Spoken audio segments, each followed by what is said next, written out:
Welcome, everyone. This is Erik Roth, Shamanic astrologer. Thank you for tuning into this video about zodiacs, and in particular, seasonal zodiac, and getting a zodiac clarity about astrology. So this is just an introduction to what zodiacs are all about. And we're going to talk about what the seasonal zodiac is, how constellations inform the signs, and how the question of the 13th sign, and briefly, on why there is no 13th sign, at least in Western astrology.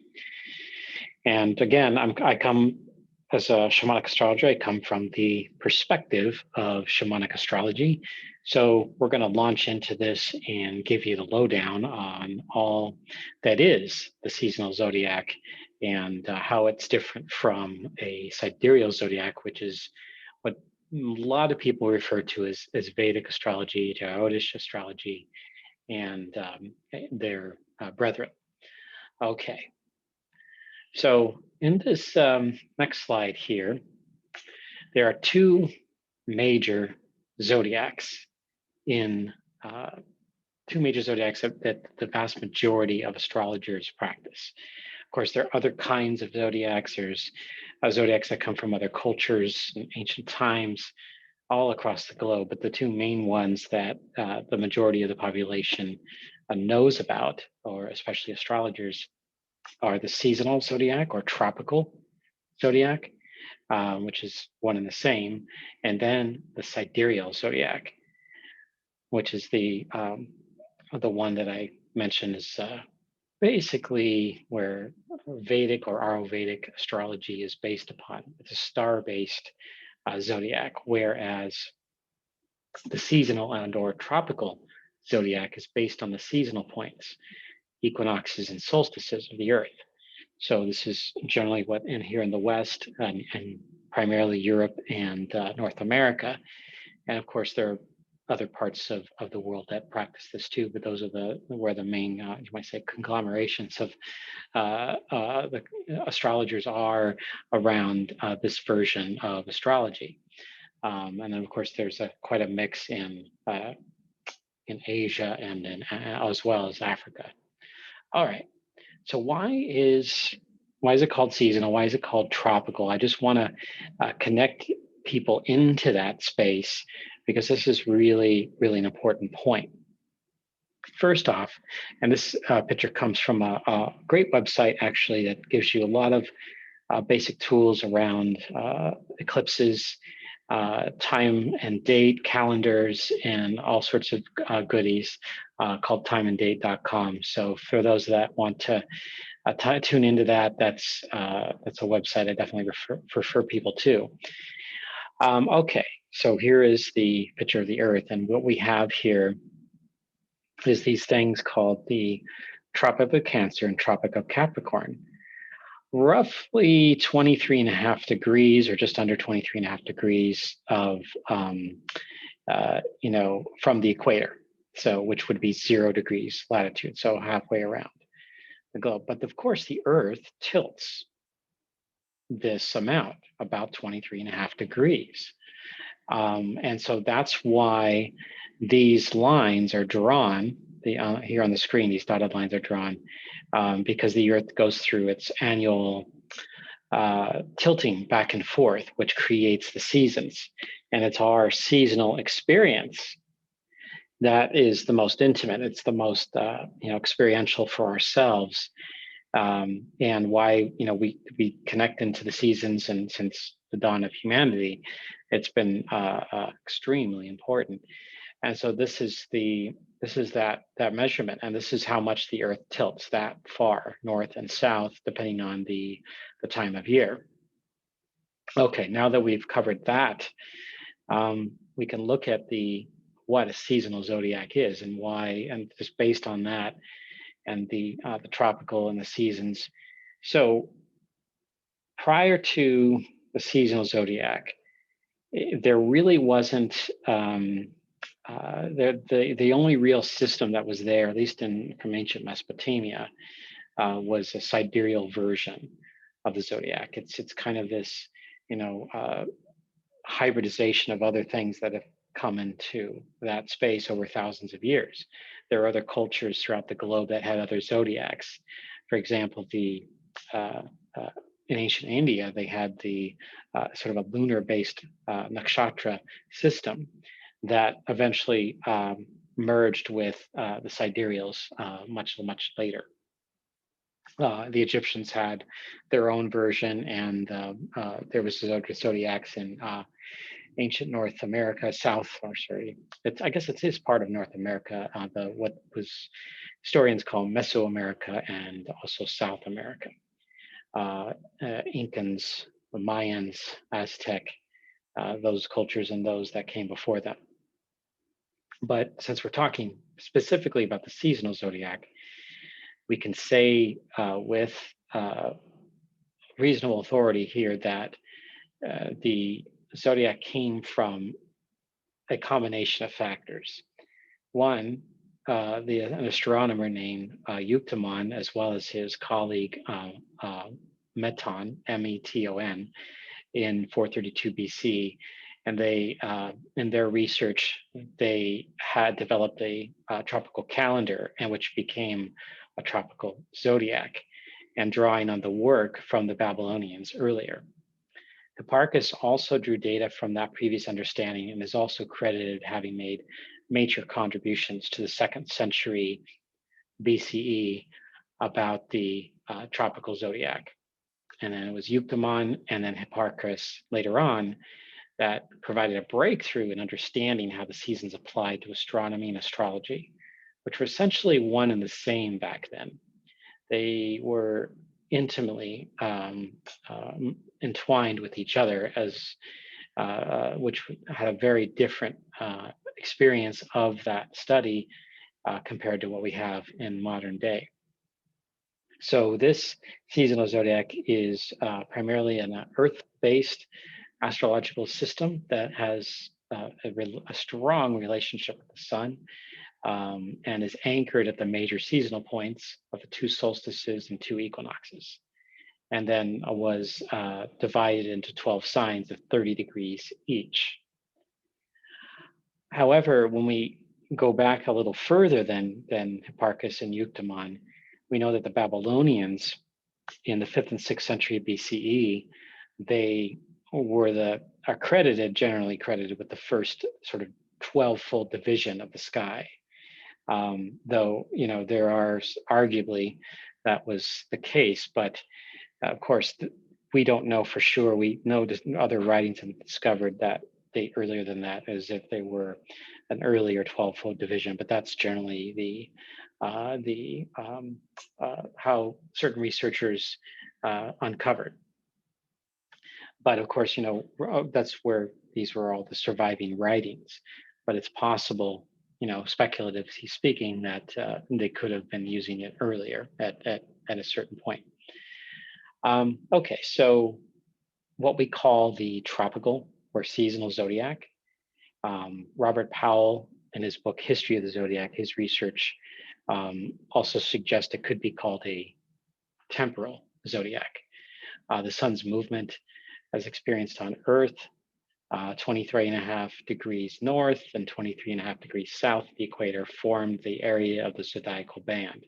And because the way the Earth tilts back and forth, certain areas of the sky become higher than others and back again in the northern and southern hemispheres.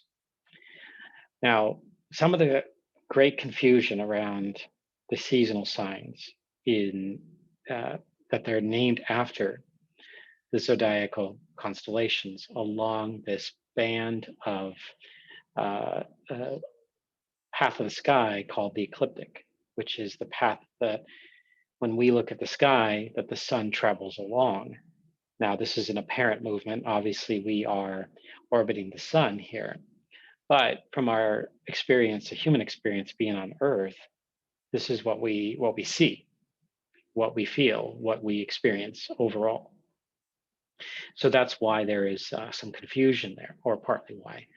And in my work, as taught by Daniel Giamario, I try to refer as much as possible to the zodiacal constellations along the ecliptic by, say, for example, astronomers call Taurus, the constellation of Taurus. Well, and in shamanic astrology, we call it the bull, or instead of Gemini, we call it the twins, so that we don't confuse the sign with the zodiacal constellation. So the signs themselves became tied to Earth seasons, and the names of the signs were a carryover from the original signs of the zodiacal constellations. So in that sense, and this is there's other factors in this, and for maybe a longer discussion, longer video, but there is no 13th sign. The 13th sign was added by astronomers in the 20th century as they were just essentially dividing the sky into 88 constellations in the 1930s. And in the process of that, they kind of chopped things up a bit. But traditionally speaking, and where the ecliptic is, we understand that there's this, a powerful 12-fold division of the sky along the ecliptic.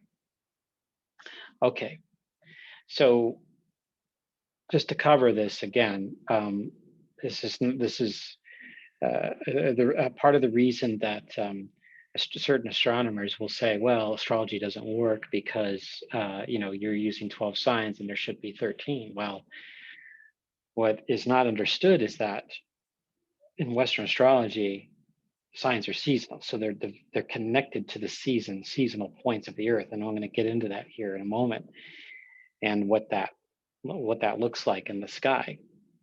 So again, there's no 13th sign, Ophiuchus, which is the one that's arguably been called that.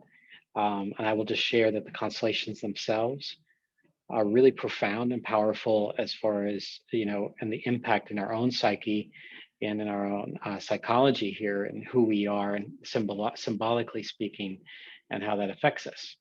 And in shamanic astrology, especially, we look to the constellations to help us understand ourselves because they help inform the signs. And over time, they shift, constellations do. Okay, so there are 4 seasonal points on the ecliptic. December solstice is always going to be 0 Capricorn. March equinox, 0 Aries. June solstice, 0 Cancer. And September equinox, 0 Libra.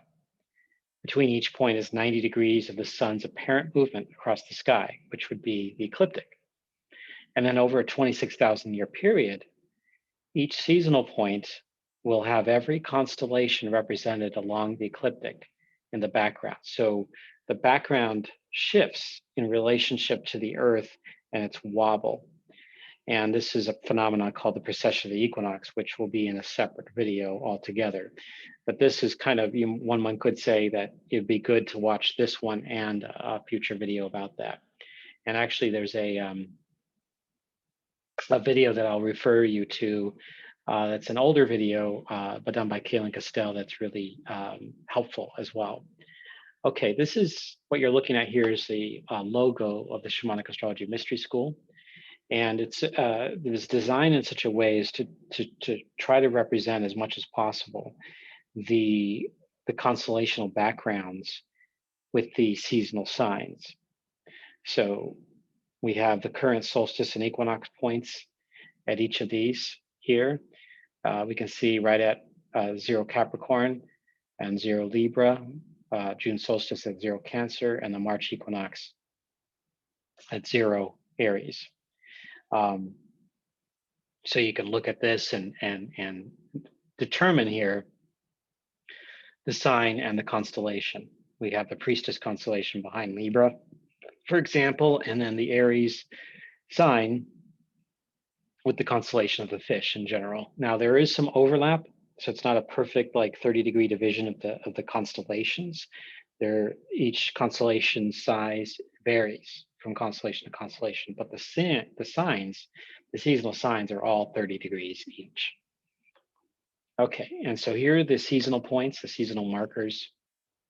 We can see that September equinox is right in the priestess, right at the edge of the priestess. It's migrating towards the lion. We can see that the December solstice is connected here, right in the middle of actually the galactic center, and that's migrating away from the or going towards the Scorpion here, and then we see the March equinox between the Fish, or really still inside the constellation of the Fish, what astronomers call Pisces, and is a long way from the Water Bearer. Okay, then June solstice, you can see this right here at the hand of, what Giamario refers to as the hand of the high man, which is interesting because his hand is kind of, Orion tends to be high in the sky at a certain time of year, especially in the winter time and early spring. And so it looks very high, and it can look at times a certain alignment where it could be holding the moon or the sun or a planet when a celestial body reaches that point. And you see the bull between the bull and the twins in that arrangement there at June solstice. Okay, now there is this precession of the March equinox, and I have this graphic up here just to kind of give people a deeper understanding. But again, this is something I'm going to put in more in depth in a future video that deals with the precession of the equinox. In 2011, Kaylin Castell created a video on YouTube called The Difference Between Signs and Constellations. That is very, very helpful in learning more about this, but we can see that the equinox point in 1500 BCE was at the edge of the constellation of the bull, between the bull and the ram. And then by 300 BCE, it passed through the shorter constellation of the ram, what astronomers call Aries, and got closer to, one could arguably say, the age of the Fish or Pisces. And then where it is now is still in this really long band of the constellation of, quote, Pisces or the Fish. And it's we're still not in that Water Bearer. And this denotes this whole debate about the start of the age of Aquarius and when that begins. And there's a whole debate raging on about that, and a lot of different things you could use to measure what that, when that actually starts, whether it started already or when it starts later on. But that's not something I'm going to get into at this particular time.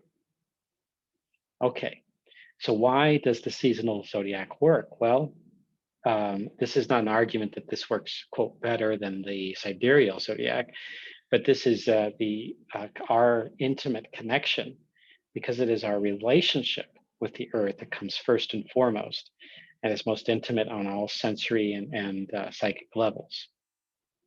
The earth goes through its year in the same manner, no matter what constellations are in the sky, thereby giving humanity a regular anchor through the seasons to count on. About every 2,000 to 2,500 years in a different constellation on the ecliptic will appear in the background of a particular seasonal sign. There's a great article that Daniel Giamario wrote. It's called Why We Use Signs and Love the Constellations. Again, this is from a shamanic astrology perspective, and I have the link there on the screen, and I'll link that up in the description of the video as well. But it's that relationship that matters foremost. And astrology is truly about relationship and the understanding of patterns and rhythms and our own, as above, so below, within ourselves, as within, so without. All right, so what, sidereal astrology, I'll talk a little bit about this, but it's not something that I studied formally. This is something that I look toward others for the research, including Robert Powell, Cyril Fagan, Chris Brennan, and others that Daniel Giamario has done some as well around what sidereal astrology and where it came from. So there's two stars that were the primary fixed stars, according to Cyril Fagan's work, around between Aldebaran and Antares, and they were the primary stars, the basis of astrology, the zodiacal system in ancient Sumer and Babylon. Now, there were many other stars that they used, but these ones were might say anchor points to that. And at one time, they represented the seasonal markers. They were considered two of the four, quote, Persian royal stars. And so they, along with Afomahat and the other one, Regulus. And each of those stars were really powerfully represented in the sky. Okay, so with that said, we want to look at just briefly Vedic astrology, just to say that this was mostly, at least this, what we understand it today, it was mostly transplanted by Mesopotamia earlier, and then also later by Alexander the Great, and then through Greece and Mesopotamia. And so that migration, I mean, there was already something there, but if there was like what I call a native version of astrology, it was from the lunar-based nakshatras form of astrology, and there was, that was a system that was developed, a really powerful system that, if you look up in the history of astrology in different ways, you'll find that mentioned in various ways. So modern Vedic astrology currently uses the sidereal, or what we can call a star-based zodiac. All right, so further reading, I do recommend, I want to get some shouts out to obviously Daniel Giamario, but Chris Brennan.